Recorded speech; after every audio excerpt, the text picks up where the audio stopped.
Assalamualaikum warahmatullahi wabarakatuh. Selamat pagi rekan-rekan mahasiswa semua. Kali ini kita akan membahas sebuah topik atau materi tentang mail handling.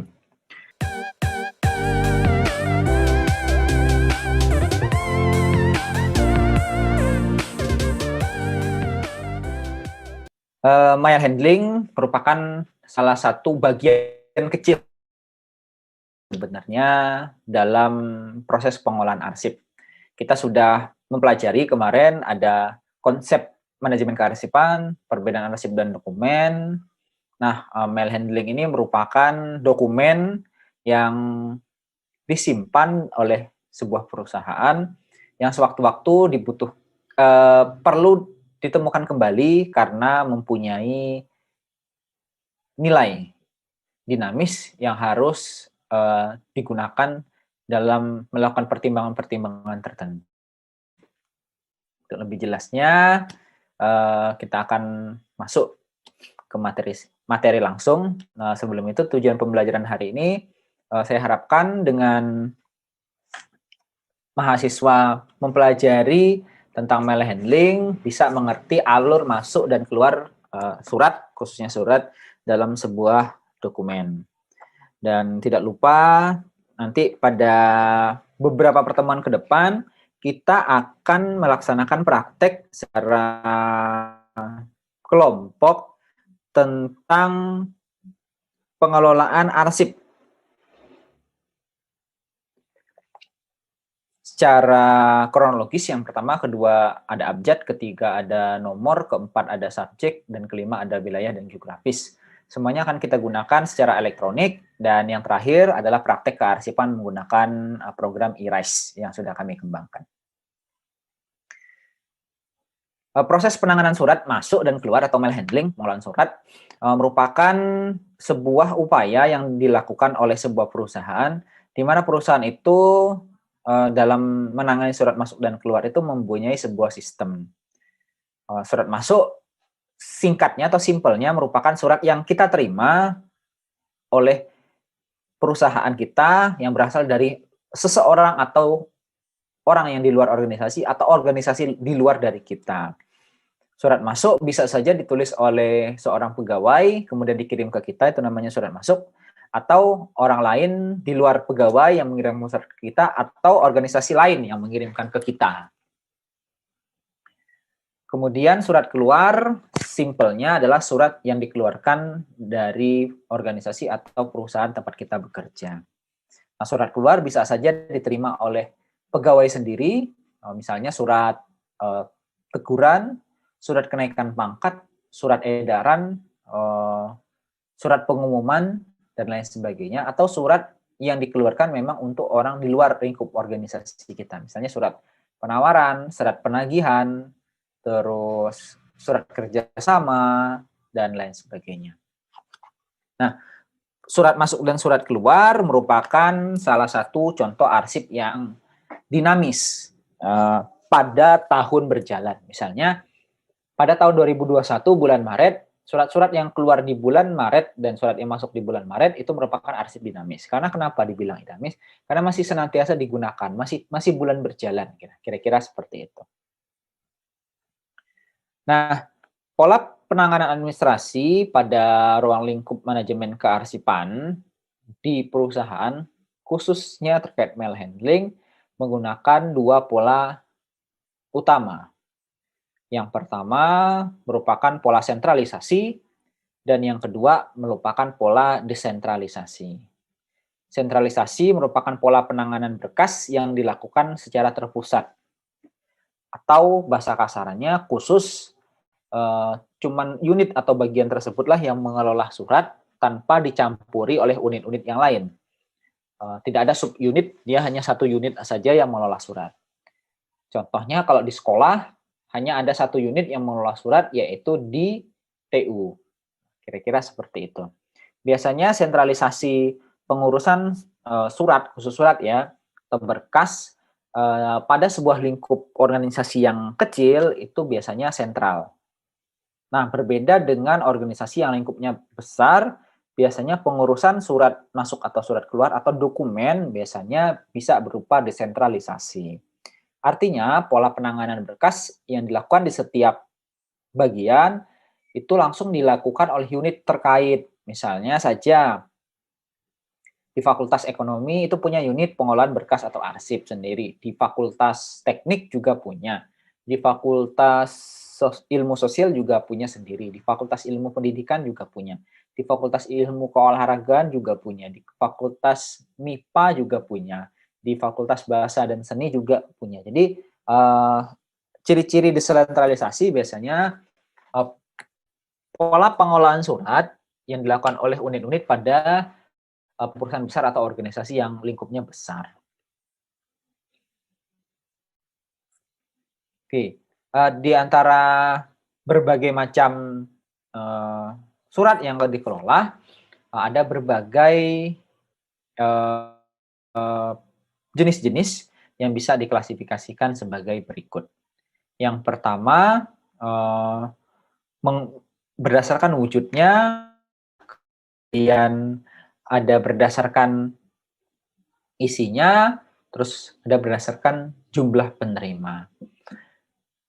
Selain sebagai komunikasi, surat merupakan wakil atau merupakan pesan terkhusus yang dibuat oleh penulis atau pengirim sebagai pembukti, sebagai pedoman dalam pengambil tindakan lebih lanjut, dapat juga dijadikan sebagai alat ukur kegiatan organisasi dan sarana memperpendek jarak atau fungsi abstrak. Itu menurut Barsir Bartos. Nah, sekarang surat kedudukannya memang sudah diganti dengan email, tetapi menurut saya proses penggunaannya agak kurang tepat. Jadi kasarannya pada saat kita mengirim email, email itu kan singkatan dari electronic mail atau surat elektronik. Nah, seharusnya pada saat kita mengetik surat, ya kita ketik saja di body email tanpa harus melampirkan surat secara physically. Tetapi ya saya tidak ngerti kebiasaan itu sejak kapan munculnya. Dalam berjalannya waktu saya merasa itu mubazir gitu ya, surat fisik di-scan kemudian dilampirkan di email. Kenapa tidak menulis saja langsung di email tersebut, kemudian email tersebut yang dikirimkan. Nah, pembagian surat ini ada banyak, kita bahas 3 dulu. Yang pertama menurutkan wujudnya. Menurut wujud surat ada 5. Yang pertama kartu pos, markat pos, surat bersampul, memorandum, nota, dan telegram. Di antara beberapa hal yang saya sampaikan tadi, yang mungkin masih ada adalah surat bersampul dan telegram. Ya, telegram sudah digunakan, masih digunakan sekarang terutama untuk instansi-instansi pemerintah yang bersifatnya rahasia. Kayak di Kepolisian Negara Republik Indonesia, di Angkatan Bersenjata Republik Indonesia itu masih menggunakan Telegram. Terus yang kedua ada surat menurut isinya. Yang pertama yaitu surat dinas, surat niaga, dan surat pribadi. Nah, surat dinas merupakan surat yang dikeluarkan oleh dinas-dinas atau pemerintahan. Jadi lebih cenderung ke lembaga pemerintahan. Sedangkan surat niaga lebih cenderung ke perusahaan private. Sedangkan surat pribadi surat yang dikirim atau diterima oleh orang secara pribadi. Misalnya saya mengirim surat dengan dosen di luar UNY, atau saya mengirim email dengan ke kalian gitu, itu namanya ya surat pribadi. Terus yang ketiga, surat menurut jumlah penerimanya. Dibagi menjadi surat biasa, surat edaran, dan surat pengumuman. Nah, surat biasa merupakan surat yang diterima atau dibuat untuk person atau orang dalam jumlah yang sedikit, misalnya 1-2. Sedangkan surat edaran itu dibuat untuk kelompok orang dalam jumlah yang terbatas gitu ya. Misalnya surat edaran cuti bersama gitu ya, untuk pekerja gitu. Surat edaran cuti bersama ya tidak berlaku untuk petani atau orang-orang yang kerjanya ya setiap hari tidak mengenal hari libur pemerintah gitu. Terus surat yang terakhir adalah surat pengumuman. Kalau surat pengumuman itu diakses untuk masyarakat yang luas, gitu. Kira-kira seperti itu. Yang selanjutnya, menurut keamanan isinya ada surat yang berdasarkan keamanan isi, kelima prosedur pengurusan, terus ada urgensi penyelesaian, dan yang terakhir ada jangkauan. Nah, kalau menurut keamanan isinya, surat itu dibagi menjadi beberapa. Yang pertama surat sangat rahasia, dan surat biasa. Sedangkan surat dibagi menjadi prosedur pengurusannya, ada surat masuk, kemudian ada surat keluar. Terus surat berdasarkan urgensi penyelesaiannya dibagi menjadi surat segera, surat sangat segera, dan surat biasa.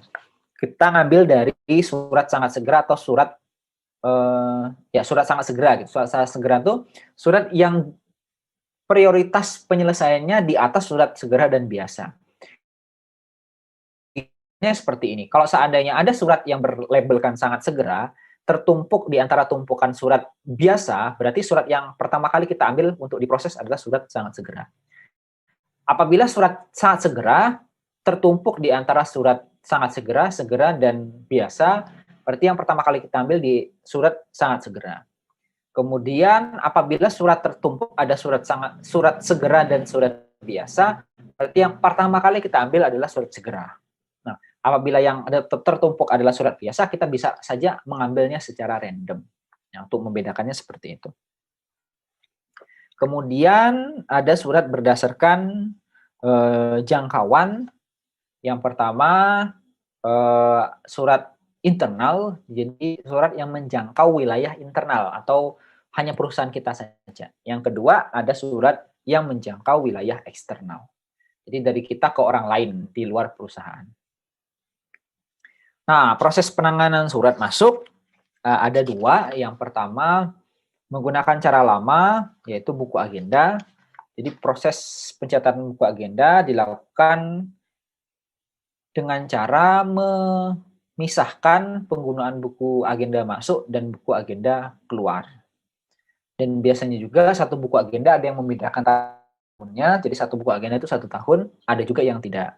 Jenis buku agenda terdiri dari buku agenda tunggal, itu satu buku ibaratnya, tetapi dari sisi depan ke tengah itu untuk surat masuk, dari sisi tengah ke belakang itu untuk surat keluar. Terus ada buku agenda berpasangan, buku agenda yang dalam satu buku, tadi buku agenda tunggal, satu buku untuk sama, bedanya hanya nanti di surat keterangannya ini M atau S atau M atau K, masuk atau keluar. Sedangkan buku agenda berpasangan yang seperti saya sebutkan tadi, yaitu satu buku menjadi buku depan sampai ke tengah itu untuk surat buku agenda masuk dan tengah ke belakang untuk buku agenda keluar. Yang terakhir ada buku agenda kembar, yaitu buku agenda yang terdiri dari dua buku satu untuk masuk, yang buku 2 untuk keluar. Kemudian ada kartu kendali. Kartu kendali itu apa? Kartu kendali itu simpelnya merupakan kartu resum arsip. Jadi resum arsip atau resum surat yang digunakan untuk mencatat surat masuk dan surat keluar, kemudian untuk mengendalikan surat. Kartu kendali biasanya berfungsi sebagai pengganti buku agenda yang mana penggunaannya dapat ditulis rangkap 2, rangkap 3, atau rangkap 4, masing-masing sesuai dengan kebutuhan kantor. Nah, pengolahan surat masuk terdiri dari beberapa tahapan. Dalam pengolahan surat masuk merupakan sebuah prosedur yang harus dilakukan dengan baik, tujuannya supaya surat yang masuk sampai kepada orang yang dituju atau dikehendaki oleh penulis dengan cepat. Jadi menurut Ursanto, ini saya kutip, tahun 2003, prosedur pengolahan surat masuk dan keluar melalui tahapan sebagai berikut. Yang pertama, tahap penerimaan surat. Nah, tahap penerimaan surat ini biasanya dilakukan di front office atau di satpam, ya pokoknya kantor depan, di orang menyerahkan surat kepada penerimaan. Nah, di front office nanti surat akan ditumpuk terlebih dahulu sebelum dihantarkan kepada bagian administrasi atau bagian TU atau bagian pengolah surat. Nah, kemudian setelah surat tersebut cukup untuk dikelola, kemudian surat tersebut disortir berdasarkan sangat segera, segera, dan biasa. Surat-surat yang sangat segera akan ditumpuk pada bagian paling atas, kemudian surat segera akan ditumpuk di bagian tengah setelah surat sangat segera, dan surat biasa akan ditumpuk di bagian akhir. Nah, kemudian setelah itu front office akan memberikan surat itu kepada pengolah arsip. Kemudian pengolah arsip tersebut yang akan mencatat surat. Nah, pencatatan surat dilakukan di buku agenda surat masuk. Kemudian setelah dicatat, melanjutkan ke pencatatan disposisi atau pengarahan. Nah, proses pengarahan dan penerusan ini merupakan proses yang sangat vital kalau menurut saya. Misalnya saja saya katakan, hari ini kita menerima surat pemberitahuan pemadaman listrik. Di situ labelnya sangat segera. Kemudian front office membaca surat sangat segera, kemudian segera memberikan kepada bagian administrasi. Nah, pada saat bagian administrasi membuka, surat ini memang amat segera karena menunjukkan informasi bahwasanya akan ada pemadaman jam 12 sampai jam 5 sore besok. Nah, kemudian bagian administrasi mencatat surat, kemudian setelah dicatat di buku agenda, dia meminta disposisi kepada kepala bagian administrasi, kepala TU, atau kepada direktur, atau kepada manajer, atau kepada pimpinan. Kasarannya seperti itu. Nah, dari pimpinannya inilah yang akan mengarahkan surat. Karena ini suratnya berbunyi surat pengumuman dari PLN tentang pemadaman bergilir, maka surat ini patut diberikan atau diarahkan kepada bagian umum dan perlengkapan atau bagian umper. Di bagian umper kemudian dituliskan pada kolom disposisi atau lembar buku kendali bahwasanya besok ada pemadaman bergilir, mohon disiapkan bahan bakar untuk genset mulai nyala jam 12 sampai jam 6 sore untuk mengantisipasi mundurnya pelayanan atau normalnya lampu yang menurut PLN sampai jam 5 sore. Nah, setelah itu kita kemudian menyampaikan disposisi berserta suratnya kepada bagian umum dan perlengkapan. Kemudian bagian umum dan perlengkapan membaca surat dan menggandakan bila perlu ya. Jadi ada surat yang digandakan untuk disimpan sendiri dan kemudian yang satunya disimpan bagian administrasi. Ada yang hanya satu saja kemudian dikembalikan. Nah, setelah kemudian berita tentang pemadaman bergilir diterima oleh bagian umum dan perlengkapan melalui surat tersebut, kemudian surat digandakan atau langsung dikembalikan kepada bagian administrasi untuk disimpan. Nah, proses yang penting kedua adalah penyimpanan surat. Penyimpanan surat bisa menggunakan sistem kronologis. Misalnya, hari ini tanggal 2 Maret 2021, kemudian kita menyimpan pada laci bulan Maret, kemudian pada guide 2, menandakan 2 Maret, terus dalam guide itu ada map, nah kita taruh. Jadi kira-kira seperti itu sederhana proses penanganan surat masuk. Nah, apabila kita menangani surat masuk di lembaga pemerintah, biasanya akan seperti ini prosesnya, akan berbeda pada saat proses penggandaan. Jadi surat dinas yang bersifat rahasia itu tidak digandakan, tetapi langsung dikasih ke pimpinan tanpa dibuka, karena biasanya kalau surat rahasia itu akan ada tulisan rahasia itu di sebelah kanan kop surat. Nah, setelah itu, kalau seandainya surat itu tidak rahasia, ya prosesnya ya sama seperti tadi, langkahnya ada pendistribusian surat, pendisposisian, dan penyimpanan. Oke, saya lanjut terlebih dahulu. Kemudian ada proses pengolahan surat keluar. Nah, masih menurut Urusanto, jadi tahapan pengolahan surat keluar itu dibagi menjadi pembuatan konsep, pengetikan, mengetik surat, penandatanganan surat, kemudian pencatatan surat sampai nanti kepada pengiriman. Oke, kalau zaman dahulu kita berbicara konsep pengolahan surat masuk surat keluar zaman dahulu, sebelum surat itu diketik itu harus dikonsep. Nah, itu ada banyak cara. Yang pertama kita menggunakan rekaman. Jadi kita merekam, merecord apa yang disampaikan oleh pemimpin atau pimpinan terkait surat yang harus kita ketik. Jadi kita record. Misalnya, Pak, tolong buatkan saya surat bla bla bla bla bla. Intinya bla bla bla. Kok saya record. Nah, terus saya buat konsep. Saya tulis tangan. Dan saya konsultasikan dengan pimpinan. Gimana kalau konsep surat seperti ini? Oke, diketik ya. Oke, ketik. Ketik ada tidak? Kalau tidak ada, terus saya tanda tangani. Nah, kalau zaman sekarang sudah tidak seperti itu lagi. Jadi kalau zaman sekarang surat itu langsung dikonsep saja dengan menggunakan poin-poin dari pimpinan.